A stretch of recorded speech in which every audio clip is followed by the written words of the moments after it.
வணக்கம் நண்பர்களே. எந்த ஒரு காரியத்தை தொடங்குவதற்கு முன்னும் எந்த ஒரு பூஜையை செய்வதற்கு முன்னும் நாம் ஏன் முதலில் விநாயகப் பெருமானை வணங்குகிறோம் தெரியுமா?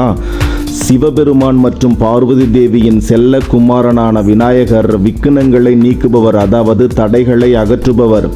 ஒரு முறை தேவர்களும் ரிஷிகளும் ஒரு பெரிய சண்டையில் ஈடுபட்டு யார் சிறந்தவர் என்று விவாதித்த போது விநாயகரே முழுமுதற் கடவுள் என்று சிவன் அறிவித்தார். அது மட்டுமல்லாமல் உலகத்தை 3 முறை சுற்றி வரும் போட்டியில் பெற்றோரை சுற்றி வந்து முழு உலகத்தையும் சுற்றி வந்த புண்ணியத்தை பெற்றவர்.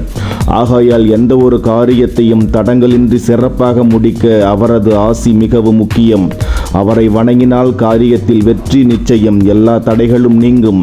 முழுமுதற் கடவுளான விநாயகப் பெருமானை வணங்கி நல்லதே நடக்கும் என்று நம்புவோம். கணபதி வரியா பாப்பா. நன்றி, வணக்கம். இந்த வீடியோ பற்றி உங்களுக்கு பிடிச்சிருக்கும், மறக்காமல் சப்ஸ்கிரைப் பண்ணுங்கள்.